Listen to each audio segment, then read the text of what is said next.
जी सत साहब sir. Sir क्या नाम है आपका? हमारा नाम भोजपाल सिंह। भोजपाल जी, आप कहाँ से हैं? हम सर पीलीभीत उत्तर प्रदेश से हैं। भोजपाल जी, संत रामपाल जी महाराज से नाम दीक्षा आपने कब ली? सर हमने सदगुरु रामपाल जी महाराज जी से फरवरी 2012 में नाम दीक्षा ली। संत रामपाल जी महाराज से नाम दीक्षा लेने से पहले क्या आप भक्ति साधनाएं भी करते थे? जी, सदगुरु रामपाल जी महाराज जी की शरण में आने से पहले हम श्री परमहंस अद्वैत मत श्री आनंदपुर मध्य प्रदेश से जुड़े हुए थे। सर वहाँ हम तो बचपन से ही हमारे पिताजी भी वहीं के प्रचारक थे, तो जन्म से ही हम वहाँ से थे। हमने लगभग 44 साल वहाँ की भक्ति की। फिर आप संत रामपाल जी महाराज की शरण में कैसे आए? जी, सदगुरु रामपाल जी महाराज जी की शरण में आने का एक कारण था कि हमको बीमारी हो गई थी। 2011 में हम अस्वस्थ हुए और हमको लूज मोशन शुरू हो गए। तो लूज मोशन शुरू होने पर हम इतने अस्वस्थ हो गए कि हमने ऑफिस जाना भी बंद कर दिया और हम चारपाई पर घर पर ही लेटे रहते थे। तो चूँकि आध्यात्मिक जगत से जुड़े हुए थे, इसलिए चारपाई पर लेटे लेटे हम सत्संगों को टेलीविज़न पर देखते रहते थे, सुनते रहते थे। उसी दौरान चैनल पर हमको संत रामपाल जी महाराज जी का सत्संग मिला और उसमें संत रामपाल जी महाराज जी उस नाम की व्याख्या कर रहे थे जो नाम हमारे श्री आनंदपुर वाले गुरु जी ने दिया हुआ था। उस नाम के आकर्षण से हमने संत रामपाल जी महाराज जी के सत्संग को सुनना शुरू कर दिया और सुनते सुनते उस समय श्री सदगुरु रामपाल जी महाराज जी का सत्संग 3 घंटे का आता था, शनिवार और रविवार के लिए।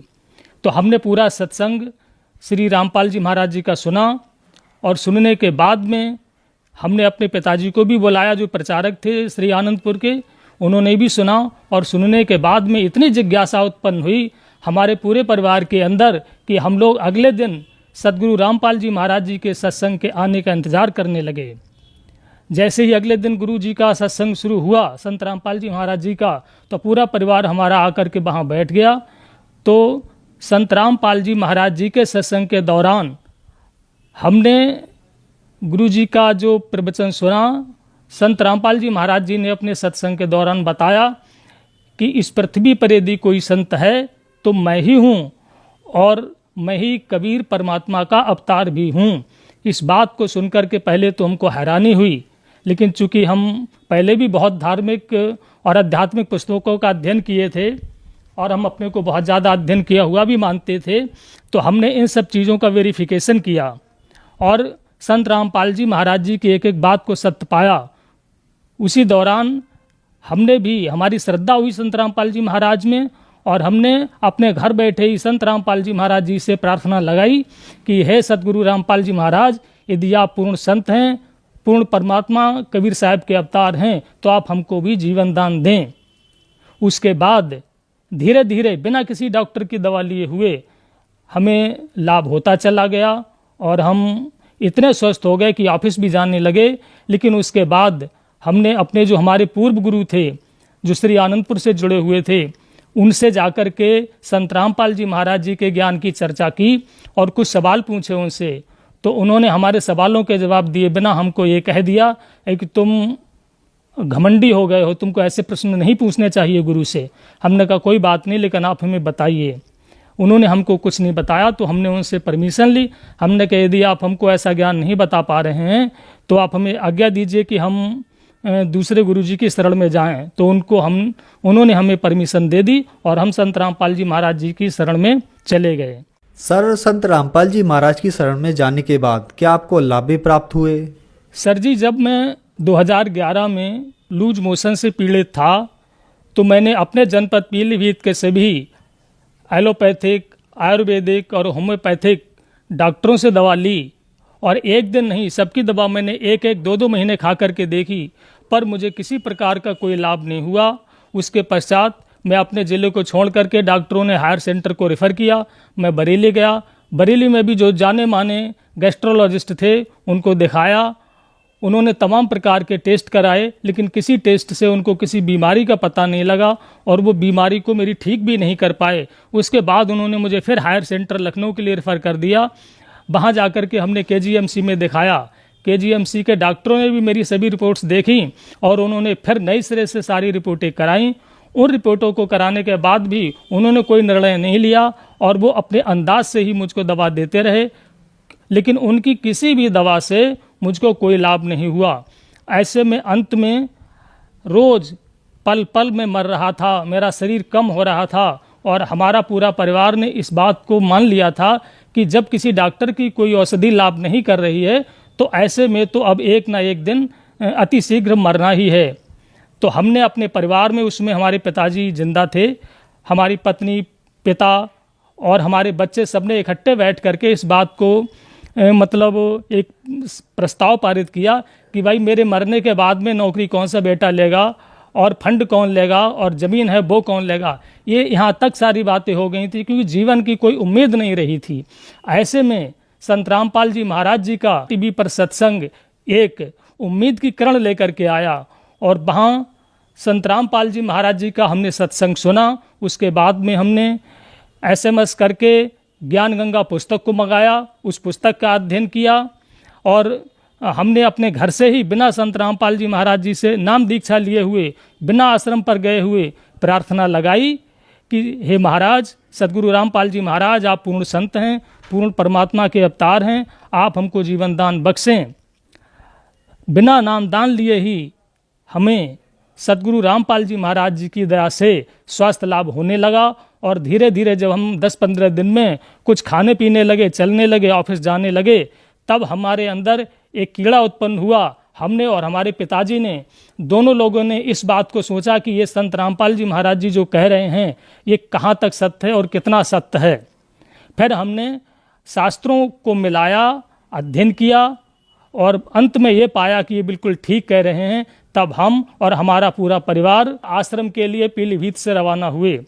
इसमें एक दिलचस्प मैं घटना बताना चाहूँगा भगत जी कि जब हम आश्रम जा रहे थे तो हमको रास्ता नहीं मालूम था।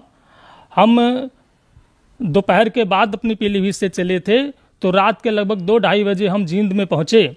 तो वहाँ पहुँचने के बाद भगत जी रात में हमने वहाँ पर एक व्यक्ति खड़ा हुआ था, उससे रास्ता पूछा तो उसने कहा जी हम भी सत्संग में चल रहे हैं, हमें भी लिए चलो। हमने कहा ठीक है, आप भी हमारी गाड़ी में बैठ जाइए। लेकिन हमको पता नहीं था ये बंदा कौन है। तुरंत ही, ये तो मुझे बाद में पता लगा कि जिस दरोगा ने आकर के हमारी गाड़ी को रोका वो और कोई नहीं, संत रामपाल जी महाराज जी थे। उन्होंने आकर के पूछा, बोले भाई इस लड़के को आपने गाड़ी में बैठा लिया, आप इसे जानते हैं? हमने कहा जी नहीं जानते हैं। बोले फिर आपने इसे क्यों बैठा लिया? और उसके बाद में वो दरोगा जी उस लड़के से पूछने लगे, भाई तू कौन है, तेरा क्या नाम है? तो उसने अपना नाम बताया। लेकिन उस दरोगा जी ने कहा, बोले भाई ऐसा कर, अपना ये साल हटा और अपनी पगड़ी खोल। तो जब उसने अपनी साल हटाई तो वो लड़का नहीं वो लड़की निकली। तो हम उस रहस्य को नहीं समझ पाए, हमने ये क्या बात है। हमको उन्होंने डांटा, दरोगा जी ने, बोले जिसको आप जानते नहीं हैं आपने गाड़ी में उसे क्यों बैठा लिया? तो हमने कहा सॉरी सर। और हमने कहा कोई हमारे लिए आदेश? बोले नहीं कोई आदेश नहीं, आप जाइए जहाँ जा रहे हैं। वहाँ से जब हम चले तो हमको फ़ौरन मैंने इस बात का आइडिया हो गया हमने कि कोई यहाँ पर हमारे साथ दुर्घटना घटित होने वाली थी। जैसे ही हम लगभग 1 किलोमीटर वहाँ से गाड़ी पे चले तो 8-10 लड़के बीचों बीच रोड पर खड़े हुए थे और उन्होंने हमको हाथ दिया। लेकिन हमने अपने ड्राइवर को कहा, नहीं भाई गाड़ी मत रोकना, भले ही चाहे कोई नीचे आ जाए, बाद में सब देख लेंगे। और इस तरीके से वो जो लड़की हमारी गाड़ी में लड़का बन करके बैठी थी, उस गिरोह का सदस्य थी, वो हमारी गाड़ी लूटने के लिए थे। तो हम आश्रम पर पहुँचे तो हमने देखा, हमने कि दरोगा जी तो वही हैं, सतगुरु रामपाल जी महाराज जी को हमने देख करके पहचान लिया। उसके पश्चात सर जी हमारे बेटे ने नामदान ले लिया सतगुरु रामपाल जी महाराज जी से, हमारे पिताजी ने ले लिया, हमारी बहन ने ले लिया और हम उस समय तक नामदान नहीं ले पाए, पर हम दर्शनों की लाइन में लग गए थे। लूज मोशन हमारा ठीक हो गया था संत रामपाल जी महाराज जी से, मतलब नामदान लेने से पहले प्रार्थना करने मात्र से ठीक हो गया था। एक बात मैं और बताना चाहूँगा कि मैं राजनीति करता था तो मेरे अंदर सभी एक नेता वाले अवगुण भी मौजूद थे उस समय, और मुझे क्रोध भी बहुत आता था और सत्ता की मतलब हनक भी मेरे अंदर थी। तो मैंने कहा ऐसा भी कहीं होता है। लेकिन फिर मैं बताना चाहूँगा आपके लिए कि संत रामपाल जी महाराज जी रूप बदल करके आए और उन्होंने मेरा हाथ पकड़ा और वहाँ ले जा कर के मुझे जहाँ नामदान मिलता है वहाँ ले जा कर के बैठाल दिया और बोले कि नहीं पहले नामदान लो। सर जी फिर मैंने नामदान लिया। उसके बाद नामदान लेने के बाद में जब हम आश्रम से अपने घर के लिए चले तो फिर मैंने गलती कर दी। जैसे ही आश्रम से बाहर निकले तो मेरे मित्र भी साथ में थे गाड़ी में, मैंने अपने मित्र को कुछ अपशब्द कह दिए। वहाँ से चलने के लगभग 15-20 मिनट के बाद में ऐसा हुआ कि मेरी आंखें एकदम आ गईं, जिनको आंखों का दुखना कहते हैं। कंजक्टिवाइटिस मुझको हो गया और 10-15 मिनट के अंदर मेरी आंखों से पीप निकलने लगा, पस पड़ गया, आंखों में पस निकलने लगा। तो मैं एकदम घबरा गया। लेकिन संत रामपाल जी महाराज जी की ऐसी कृपा थी कि जिस समय मुझको प्रथम मंत्र महाराज जी के द्वारा दिया गया, मुझको तत्काल ही वो याद हो गया। तो उस समय जब मुझको मेरी आंखों से पस निकलने लगा, पानी निकलने लगा, मुझे दिखना बंद हो गया, गाड़ी में बैठे बैठे मैंने संत रामपाल जी महाराज जी द्वारा दिया हुआ प्रथम मंत्र का जाप किया। तो मैं खुद इस बात से अचंभित था कि मुझको 2-2.5 घंटे के बाद मेरी जैसे आंखें पहले स्वस्थ थीं तुरंत हो गई। क्योंकि मैं होम्योपैथिक का एक डॉक्टर भी था छोटा मोटा, तो मुझे मालूम था कि कोई ऐसी दवा नहीं है कि जो 2 घंटे में किसी की भी आंख को ठीक कर दे। तो मैं इसके लिए संत रामपाल जी महाराज जी के चरणों में दंडवत प्रणाम करता हूँ। फिर मैं घर आया तो घर आकर के, चूँकि अभी मैं भगत नहीं बन पाया था, नामदान मैंने अवश्य ले लिया था, मेरे अपने बच्चे से हार्ट अटैक हो गई थी। उस दौरान भी मैंने कुछ अपशब्दों का प्रयोग किया। रात में मेरी नाक से ब्लीडिंग होने लगी, मुझको ब्रेन हेमरेज हो गया था। और ब्रेन हेमरेज होने पर मेरे बच्चों ने मुझे ईएनटी हॉस्पिटल में भर्ती कराया। मेरी हालत को देख करके डॉक्टर भी घबरा गया, लेकिन उसने कहा कि चलो हम भर्ती कर लेते हैं। उन्होंने भर्ती किया और भर्ती करने के बाद में उन्होंने मेरी नाक के अंदर 2 मीटर पट्टी डाल दी और बहुत बुरी स्थिति मेरी हो गई थी। मेरे ऑफिस के जितने भी लोग देखने वाले पहुँचे वो ये कह रहे थे कि भोजपाल का अब बचना मुश्किल है। पर संत रामपाल जी महाराज जी से मेरे बेटे ने फिर प्रार्थना लगाई और वहाँ से उत्तर आया कि परमात्मा दया करेंगे। तो 3 दिन के अंदर ही, जहाँ डॉक्टर को उम्मीद नहीं थी, मुझको उस ब्रेन हेमरेज की बीमारी से छुटकारा मिला, मैं ठीक हो गया। डॉक्टर ने बताया था कि आपको ब्रेन हेमरेज हुआ, नहीं तो डॉक्टर को उम्मीद नहीं थी कि ये बच भी पाएंगे। लेकिन मैं राजनीतिक व्यक्ति था तो इसलिए वो मुझे एडमिट करने से मना भी नहीं कर पाए और उन्होंने जिला अध्यक्ष के दबाव में आकर के मुझको एडमिट कर लिया। तो जब मेरे बेटे ने संत रामपाल जी महाराज जी के दरबार में प्रार्थना लगाई कि हमारे पापा इस तरह से बहुत ज़्यादा गंभीर बीमार हैं, तो वहाँ से उत्तर मिला कि परमात्मा दया करेंगे। और संत रामपाल जी की दया से मैं ठीक हो गया। इस बात से डॉक्टर भी अचंभित था, क्योंकि जब मेरे बच्चे डॉक्टर के पास में मेरे ठीक होने के बाद में गए, क्योंकि मुझे ऑफिस से मेडिकल का रिम्बर्समेंट मिलता है, तो बिल पर साइन कराने के लिए गए तो डॉक्टर ये कह रहा था, बोले बेटे एक बात बताओ, तुम्हारे पापा ठीक कैसे हो गए?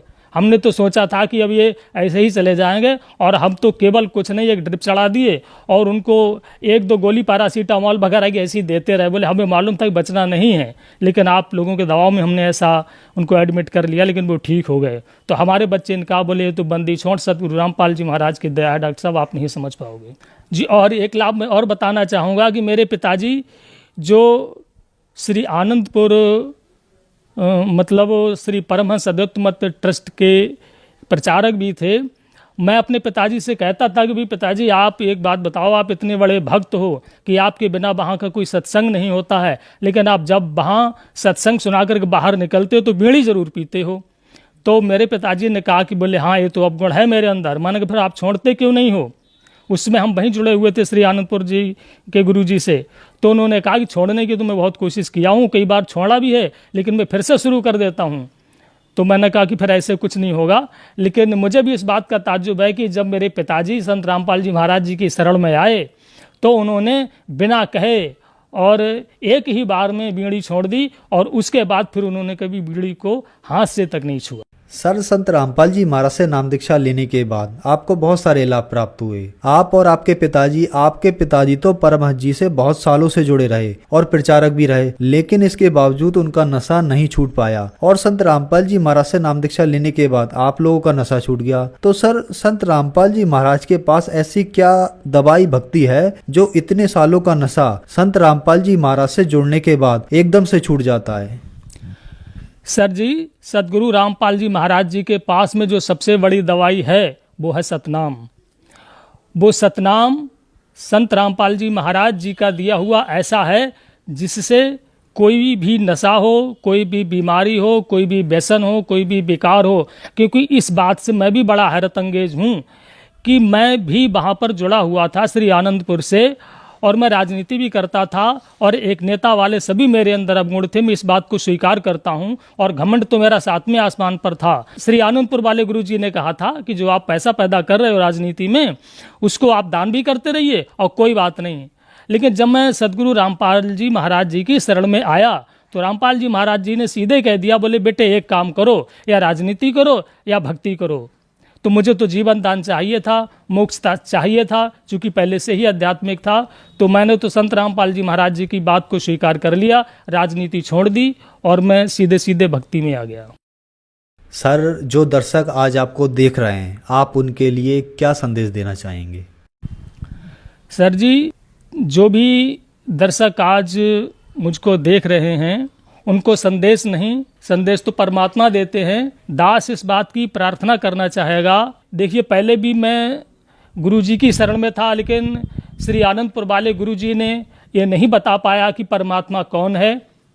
वो सब देवी देवताओं की भी भक्ति कराते रहे और अपने नाम का जाप भी कराते रहे, पर यहाँ संत रामपाल जी महाराज जी की शरण में आने पर पता लगा कि पूर्ण परमात्मा कबीर साहब जी हैं, और कबीर साहब की भक्ति किए बिना किसी का मोक्ष नहीं हो सकता है। तो इसीलिए मैं सभी दर्शकों से प्रार्थना करना चाहता हूँ कि पूर्ण परमात्मा की शरण पर आने पर ही मोक्ष होगा, और वो पूर्ण परमात्मा का संदेश संत रामपाल जी महाराज जी इस पृथ्वी पर लेकर के आए हैं।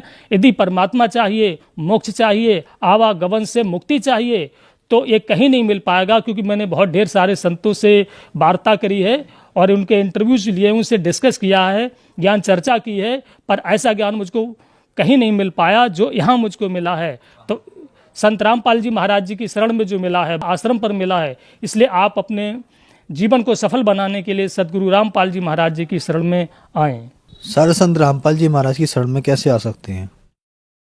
सदगुरु रामपाल जी महाराज जी की शरण में आने के लिए बहुत आसान तरीका है। कई चैनलों पर भी सदगुरु रामपाल जी महाराज जी का सत्संग आता है, साथ में वहाँ पर एक पीली पट्टी चलती रहती है, उस पर आश्रम के नंबर डिस्प्ले होते रहते हैं। उन किसी भी नंबर पर आप फ़ोन करके मालूम करेंगे तो आपके ज़िले के जो नज़दीकी नामदान केंद्र हैं उनके बारे में आपको पूरी जानकारी दे दी जाएगी। वहाँ जाकर के आप संत रामपाल जी महाराज जी से नाम दीक्षा ले सकते हैं और अपना जीवन सफल कर सकते हैं। धन्यवाद सर। सत साहेब सर, सत साहेब।